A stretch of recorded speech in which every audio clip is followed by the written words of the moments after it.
Hər kəsə salamlar dostlar. Bu gün 6-cı sinif təbiət monitorinq işləyəcəyik. Əgər 6-cı sinifdən monitorinqə gedən varsa, təbiət üzərindən işləyə bilər. Birinci suala baxaq. Qırmızı qan hüceyrələrindən hemoqlobin çıxarılsaydı nə baş verərdi? Qırmızı qan hüceyrələri oksigen daşıya bilməzdi. Bəli, qırmızı qan hüceyrələrinin əsas funksiyası hüceyrələrə oksigen və bəsləyici yeməklər daşımaqdır.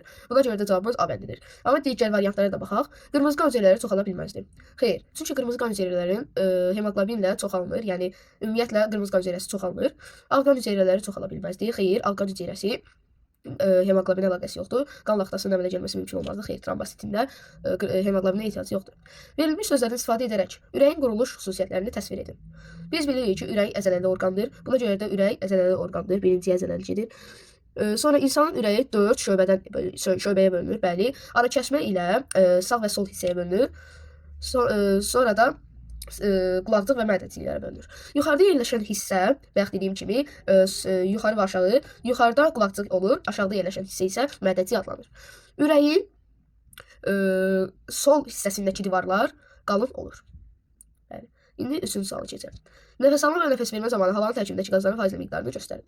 Nəfəs almada 78% azot, 21% oksigen, 0,3% karbon, 1% də təsirsiz qazlar yer alır. Nəfəs vermədə isə sadəcə oksigen dəyişir, 16% olur. Sonra, qeyd olunan funksiyaları yerinə yetirən qan komponentlərinin müvafiq boşluqları yazın. Xəstəliklərdə mikroorqanizmləri məhv etməyə kömək edir. Bu təbii ki də ağ qan hüceyrəsi olan leykositdir. Oksigen daşıyır. Bu bayaqki sualda da olan qan lövhəcikləri eritrositlərdir. 3. Qanın laxtalanmasına kömək edir trombositlər, yəni qan lövhəcikləri. Qida və tullantı maddələrinin daşınmasında iştirak edir. Bu da plazma, yəni qanın maye hissəsidir. Uyğunluğu müəyyən edin. Ürəkdən çıxan qanı bədənin ayrı-ayrı hissələrinə daşıyır. Biz bilirik ki, ürəkdən çıxan qan damar, arteriya damardır. Burada bir arteriya olur. 2. Qan və hüceyrələr arasında maddələr və qazlar mübadiləsi baş verir.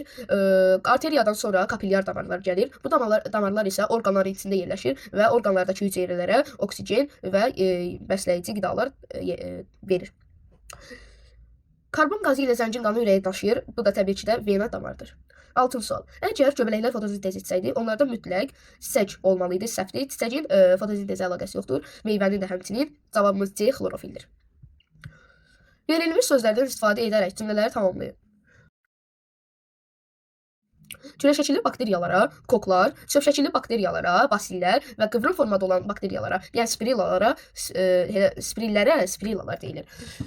Burada kürəşəkilli bakteriyaların 4 forması olur. Kürəşəkilli koklar, spirilla şəkilli spirillalar, çöpşəkilli bakteriyalar, basillər, sonra vergül şəkilli vibrionlardır.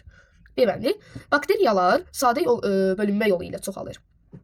Bakteriyalar bir hüceyrəli orqanizmlərdir.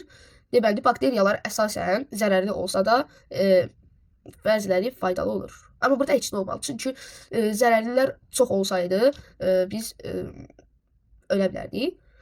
Yəni dünyadakı insanlar 8 milyar deyil. Məsələn, bakteriyaların əsasını zərərli bakteriyalar təşkil etsəydi, dünyada 5 milyar insan qalacaqdı. Buna görə də bakteriyalar əsasən faydalı olsa da bəziləri zərərli olur. Mikroorqanizmləri mikroskop vasitəsilə görmək olur. Biz bilirik ki, mikroorqanizmlər çox kiçik orqanizmlərdir. Buna görə də adı mikrodan gəlir. Uyğunluğu müəyyən edin. Vəba bakterial xəstəlikdir. Çünki vəba xəstəliyini bakteriyalar törədir. Zökəm xəstəliyi viral xəstəlikdir. Su çiçəyi viral xəstəlikdir. Qrip viral xəstəlikdir. Tetanus bakterial xəstəlikdir. Angina bakterial xəstəlikdir. Patogen nədir? Bu sual bir açıq sualdır. 3-cü sualdakı kimi. Burada patogenin nə olduğunu soruşur. Patogen biz 6-cı sinifin 1-ci hissəsindən keçmişdik ki, patogen xəstəlik törədən mikroorqanizmlərdir. Bunlara göbələklər, bakteriyalar, viruslar aiddir. Bəli dostlar, bu günlük bu qədər. Əgər monitorinqə hazırlaşan var idisə, bu videoya izləsin.